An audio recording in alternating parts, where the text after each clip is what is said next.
Denise, we're doing the pause. Oh, sorry. What are you doing? I was just humming my favorite song. What's your favorite song? The Yellow Rose of Texas. Texas.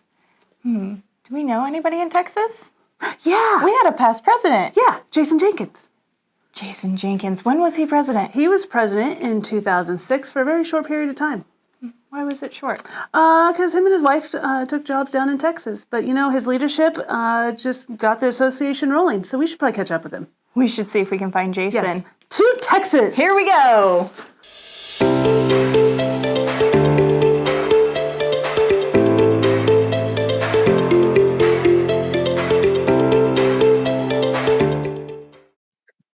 Hello, NSATA members. Thanks for joining us. Today, President Marshall and I are Zooming with past President Jason Jenkins. Hi, Jason.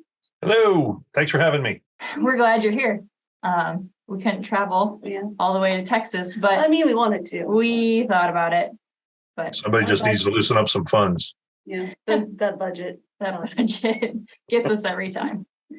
A few questions for you, Jason. What makes you most proud to have been an athletic trainer in the state of Nebraska? What I liked about it was one of the things that we really kind of focused on when we kind of took over is the cohesiveness of everybody, how close we were. And we just were willing to pick up and do what needed to be done. Nobody really was like, oh, it's not my job or anything like that. It was truly what's best for the student athlete. And we went after it in that way. You guys have taken it leaps and bounds beyond what I even imagined it. And I commend you guys for that. But it was kind of a situation where we weren't doing a whole lot, and then we got into it, and then all of a sudden it just took off. And my 6 days in office, I think it was a little bit longer than that. A few more than that. Yeah, it was more But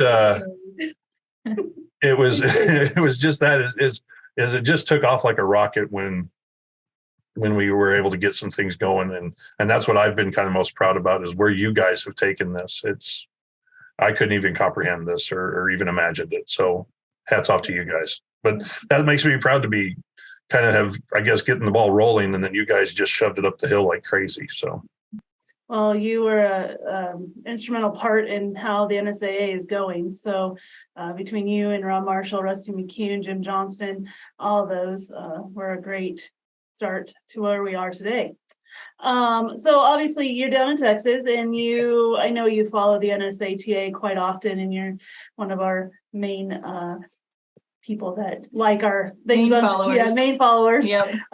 So I know you've been watching what we do up here. So what changes within the state, the NSATA, are you most proud of, or even in athletic training profession in general?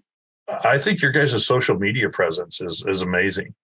It's a major media thing for the younger generation, and to get our word out that way, you guys have done an amazing job with that.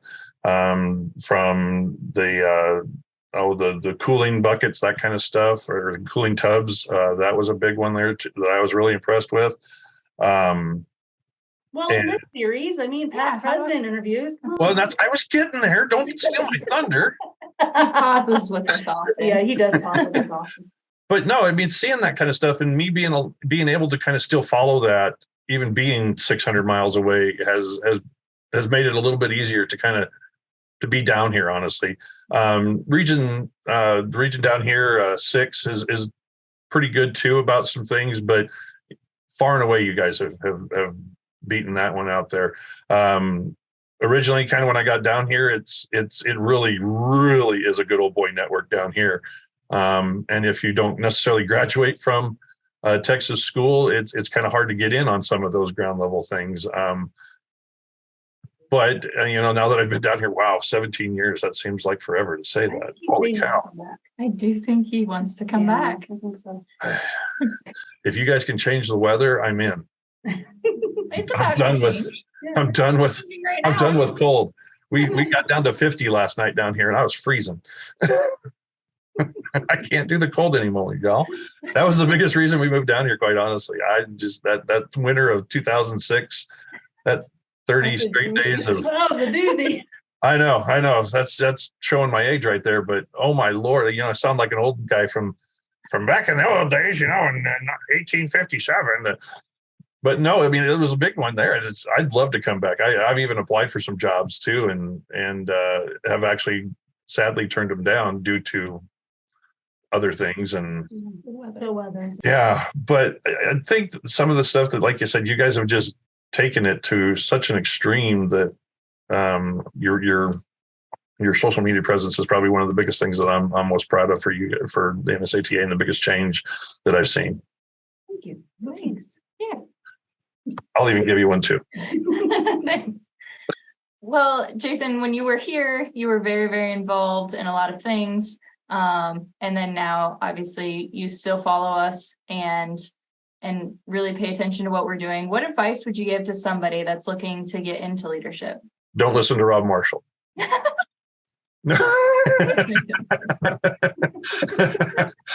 Actually, many people have that to blame him on, honestly, because he started running for stuff, and I'm like, well, what the hell? I'll go hang out with him, and we'll see what we get. And I ran for secretary. I think he ran for VP.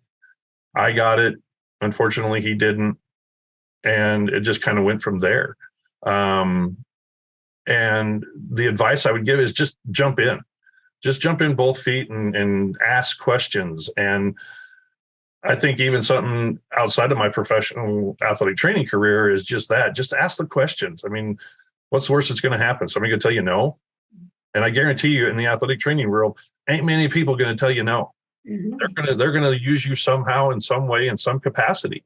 Mm-hmm. And that's the biggest one there, is just find somebody that's in a leadership position and just ask some questions. They're all of us are willing to answer those kind of questions. And how do we get in? And you just got to jump in and get after it. That's what we did. We listened to Rob Marshall. Yeah, we did. Strike 2, 3, 4, 12. He's not always right. What? So you're at a junior college down in Texas, and you teach, and you're around a lot of young individuals, and someone going into athletic training. What would you give a young person that comes through your doors to ask you about athletic training? What would you give them? Work ethic is probably one of the bigger ones that I would really kind of question. And are they willing to put in the time? Our job isn't necessarily super hard but it is time consuming. And so it's a lot of hurry up and wait and can they hold up to that kind of stuff? Can they hold up to the rigors of basically being a student athlete and even putting in more time than a lot of those student athletes, and for very, very little return as far as monetary kind of stuff? I'm fortunate enough, I do have some scholarships available that I can give out. They're not much, but it doesn't cost a whole lot to go to school down here either. So finding those is a big one too. With the change in educational processes now that we've gone through, I kind of educate them on that it's going to be a process. This isn't going to be a just kind of overnight sensation. You're going to have to put in some time. You're going to have to go on to a 4-year institution and then possibly on to another institution after that. So don't be thinking you're going to make 40 grand right out of the gate of your bachelor's degree. And that's the biggest thing I try to educate them on, is that it's a process. You've got to be willing to put in the time. You've got to be willing to do the work. It's not hard work.